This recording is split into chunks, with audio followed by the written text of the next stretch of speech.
So guys, who's ready to have the conversation around men's health that even men don't want to have? You know, my last video around men leaving the workforce is one that did relatively well.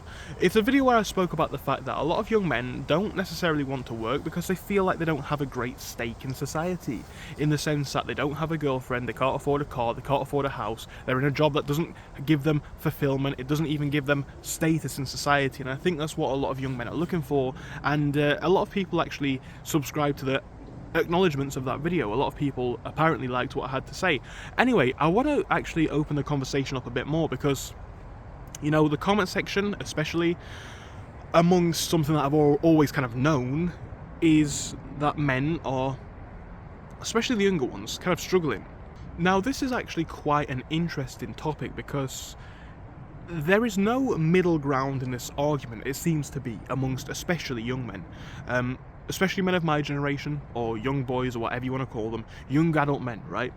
There is a two-tier system between the haves, the have-dones, and the have-not-dones, and there's almost no middle ground. Now, obviously, there is, you know, a big crossover. There's obviously the worst on this end and the worst on that end, and there's going to be some middle ground in between. But generally, you can fit most guys into one of these two categories, and I'm going to explain why this is actually quite problematic.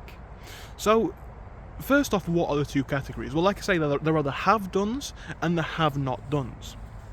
So what does that mean? It means everything, and it relates to everything. So on this end, we have the haves. Have had a girlfriend, have owned a car, let's say, have had a job, have had some ambitions, have had some aspirations and success, and all that sort of stuff, right? They are the people who, I don't know, their life seems relatively decent, right? They have done enough stuff to feel kind of fulfilled in the world, in their place in society, and I like to think that I'm in this category because I've done alright for myself, you know what I mean? Without going into too much details, I do alright for myself in almost every category of the aforementioned areas. But what do we have on the opposite end of the scale? Well, we have the absolute have-nots. And that is the complete opposite end. These are the people who haven't had a girlfriend, probably have never even touched a girl, or had a kiss, or anything like that. The people who have never had a job, or have had a job but haven't found fulfillment in their job, and don't have any fulfillment anywhere. They don't go to the gym, instead they play Xbox. And their life seems to be quite, in their own head, meaningless. It doesn't have much value, it doesn't mean much to them. And this is the thing, right? There is no middle ground, or it seems that there is not much middle ground. Every one of the friends that I've had, every one of the guys that I've had enough of an, I guess, relationship with to have any conversations deep enough, because obviously there's people that you meet, right, like maybe people in your class or work colleagues, etc., and you talk to them, but you don't really have these chats about, well, you know, there seems to be the haves and the have-nots. And because of that, there is a very difficult conversation that arises, and this is why I call it the conversation around men's health that nobody wants to have. Because if I open up a conversation like this, obviously even online, I don't care, because I'm living the life that I'm living, and I've done what I've done, I've seen what I've seen, I've been where I've been, etc. And I'm secure enough in myself to admit this. But for a lot of these guys in real life, on the internet, they don't want to talk about the flip side, because it makes it sound like that could be you. It makes it sound like there's some sort of relatability to it to you.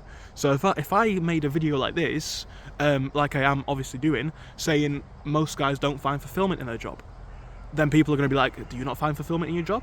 If I made a video saying most guys have never had a girlfriend, never slept with a girl, never touched a girl in their life, then people are like, well, why do you think that? Why do you know that?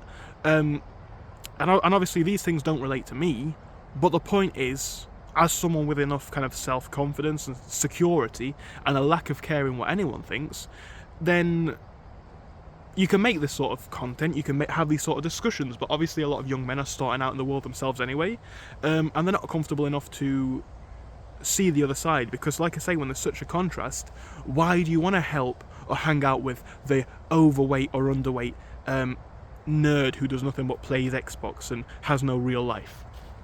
Obviously that seems like a world so unrelatable to you that there's no point. And also, what does that do to your status? Why would that person be anyone to you?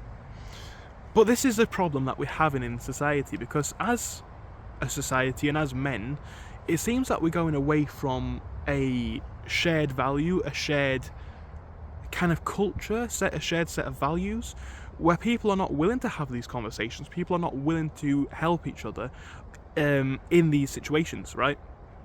A lot of these guys are in a place where they don't have the experience in anything, right?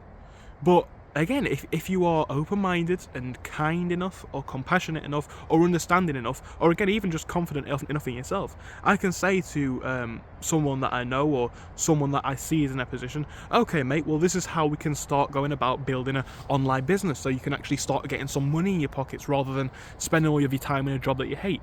Okay mate, this is how you successfully lift weights and eat around it so that you can get to a point where you're not respectively underweight or overweight and you look like a healthy human. No one necessarily needs you to look like Arnold, but it would probably do you some favours if you looked healthy rather than like a stick man or the Michelin man.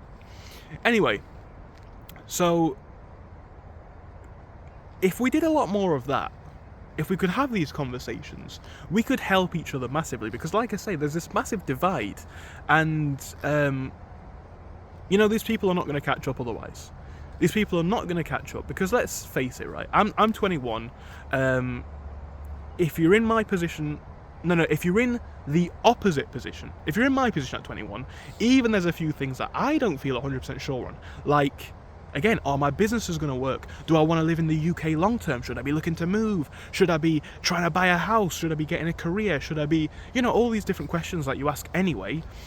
And that's enough of a challenge, but at least you know that you're on the right end of it. It's like, I don't know what to do, but you know what's happening? I'm still hitting the gym, I'm still making these videos, I'm still building my eBay brand, I'm still trying on Amazon, I'm still going out with friends, I'm still got the luxury of driving my car and feeling the results of my hard-earned work. Now, on the opposite end, that's the people who have absolutely nothing, or seemingly have nothing, or have no real-world meanings or values. And because I don't know what it is. I don't know what the background of these people are. Maybe they lack, and I'm not insulting anybody or dissing anybody. I'm actually trying to open up the conversation so that we can have it. So please don't think that I'm judging. But maybe they don't have good parental figures. Maybe they didn't have the confidence as a child, and the compound effects of, unfortunately, cowardice have just manifested and built over the years. Maybe that's what it is. Or maybe what it actually is I don't actually know. But if you're at that point at, my age or older, it seems like you're probably not going to catch up. Probably. That's probably how it feels, because, you're looking around and your friends have got this car and this job and they're building a business and they're getting a long-term girlfriend and a flat and you're just some Xbox player. It probably feels like you're behind. But what this creates is a system where, again, we have two tiers and neither are willing to interact with each other, actually. Because on the one hand, we have the people who are, like I say, that they feel like perhaps it'll be, it's going to cramp their style, for want of a better phrase, etc. And also there's no genuine relatability. And at the same time, it seems like we have a lot of guys, and I've seen this in the comment section, right? I've seen this in my own comment section. People saying to me, and it seems that the one that hits hardest, and I do understand why, is on the topic of relationships, right? So I make a video, and as a bit of context, I say, I've had good relationships, I've had good friends, I've had good social connections, always had good luck with girls, get attention from girls sometimes when I go out, etc. Depends where you go, what you're doing, how you're dressed, etc. But you get the point. It's not unfathomable. It's happened before, like multiple times in the past couple of months, that a girl has stopped me to talk to me. But because a lot of guys, this is so far out of their comprehension, it seems that there is created a sort of loathing for this other type of guy. Again, I've had it in my own comment section, and by the way, guys, I don't think that I'm an amazing looking guy. I'm not particularly successful, whatever. Yet there's still that same sort of loathing. It's like, oh, you have what I can't get what you. It's because you're tall. It's because you're dark. It's because you run your own. No. But like I say, where does the problem actually come from? And this is where we get to an interesting topic. Now, the problem is basically perpetuated and continued to carry on, and allowed to carry on, by a lot of what these people see on the internet. When they don't have friends, when they don't have social connections, when they're not based in the reality, in the real world, they turn to online, right? And a lot of these guys seem to go down a path which suits their narrative. So, have there been changes in the past 60, 70 years to, I don't know, the dating world? Obviously there have. Have there been changes to the job market? Obviously there have. Have there been changes to physical health due to the crap that people eat in the food? Yeah. But you know what it is? Someone like me can say this and adapt, or say this and carry on, or say this and say, well, the internet might say this, but I've been out in the real world, and if I go to the gym enough, I can still get muscles. If I carry myself in a certain way, I can be perceived well by people, and etc. These people seem to fit a narrative, or follow a narrative that fits their beliefs, which obviously traps them even more. It's a weird paradox. Because, like I say, what ends up happening, they go down a belief pattern of everything they think must be right, everyone else must be wrong. And it just gets them more and more. They like to go down this avenue of, well, it's not the fact that you're obese, bad social skills, etc. No, it's not that. It's the fact that in 1950 you could have had, a lovely housewife. Well, no, you couldn't have, because you wouldn't have existed in 1950. You wouldn't have been allowed to be that fat. You wouldn't have been allowed to live in your parents' house at age 27, because economic conditions would have been different and societal expectations. There's two sides to every coin, and this is one of these arguments. A lot of these guys just complain. And bringing it back to the actual middle ground of what we're looking at here. We're looking at a world of two types of guys, and mainly, exclusively this video is based around men, especially young men, especially the people that are in my age range. And this is the thing that people like to, or don't necessarily understand. I know a lot of my viewers are actually older. A lot of my viewers are past my age, which is great, it's interesting. But a lot of these older people, or even a lot of the younger people that I've met, don't understand how prevalent of a societal phenomenon it is to have never had a girlfriend for a lot of these guys. How societal, how much of a... Let me just collate my thoughts. This is the benefits of filming a video and not editing it. No, they don't understand how many of these guys have never touched a girl, never slept with a girl, never had a girlfriend, never had any meaningful relationships, how many of them don't have friends, how many of them don't have aspirations, how many of them don't have dreams, how many of them are overweight, underweight, unhealthy, living in a lifestyle, how many of them are addicted to Xbox and living a complete false life, right? A lot of older people, and even people of our generation, don't necessarily notice these people because they go under the radar. But it is a thing. It is actually a thing. Like, a lot. Or it seems to be a lot. Or a lot, perhaps more than it may have once been. And that to me is quite interesting, because, like I say, people are not comfortable having this discussion. Neither side of people are having this discussion. And neither side of people are kind of working to help each other. Like I say, there's no moral obligation there. I don't have to help someone else. Nobody else has to help me. But is that really the sort of society that we want to live in? Now, I'll give an example, right? Let's say that me and someone that I know, or one of these people who's on the complete opposite end of the scale, we go out to the bar, right? Instead of making it about this person's fat, thin, unconfident, etc., if I say, just go up and talk to that girl, just do it once, right? It's a step in the right direction. If I am with someone like that and we say, let's go to the gym, and this is how you train, okay, obviously I've not got like massive muscles, but I'm in better health than most people, and that's just a fact, then we can do that, right? But this is a conversation that no one wants to have. A lot of these men are free-falling into lives of what seems to be just misery, and on the opposite end of the scale, we've got people who either are living the same as before, as in, before, I don't know, the internet or these statistics, etc. We've got people who are living the same, or a lot of people who are living better.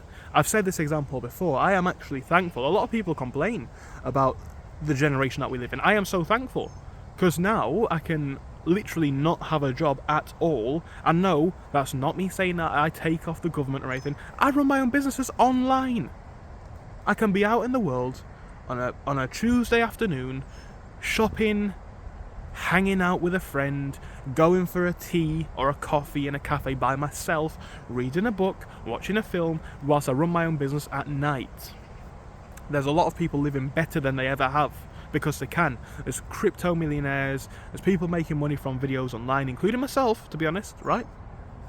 eBay making money, Patreon making money, Amazon 50-50. You know, what's my point? Basically, I don't mind sharing my stories, and as more and more people watch, the more interesting the stories you're going to get, the more I feel kind of comfortable sharing, because I feel like we're building a real connection here. But no, here's the thing, right? Not a lot of people are comfortable on either side of the fence having this chat, because, again, maybe it's arrogance, maybe it's youthful arrogance, maybe it's... I don't know what it is. I don't know. Time will tell as I get more wise with the years. I'm sure I'll find out. Maybe you guys will tell me in the comment section. But the young men don't want to acknowledge these people because they see them as just pure losers. And the people perceived as pure losers, they've created these entire social constructs as to why they're never going to have any luck in the jobs market or the dating market. You know, it's because there's someone who's 6'7" and the average most attractive... Mate, get in the real world. Like, for real, get real. And if people can have this conversation more openly, that a lot of these guys are struggling, and it's because a lot of the time they're not willing to take down their walls, they'd much rather hide behind a narrative, they'd much rather watch one of these podcasts where they get a load of girls who do you-know-what on, and they don't have much... They seemingly don't have much intelligence, and they just get destroyed by these 2, 3, 4 average guys. There's a weird animal just ran past, like a rat or something. Yeah, they get destroyed by these 2, 3, 4 guys because they don't have an argument. And then a lot of these guys think, well, that validates my opinions. Mate, get real. You know what I mean? Seriously, get real. But that requires both ends of the spectrum to kind of dismantle their egos, for want of a better phrase, to open themselves up to perhaps judgment, perhaps... You know, basically, this is what I'm saying. There's a chat here that people don't want to have. Because what's the answer? Where's the solution? And who's willing to find it? I don't know. I just wanted to open up. Maybe this is going to be like a video series. It's kind of a part 2 based on that why men are leaving the workforce. Maybe it's going to be a series. I don't know. Time will tell. Let's see how we go on. Tell me what you think down below, though. What is the reason?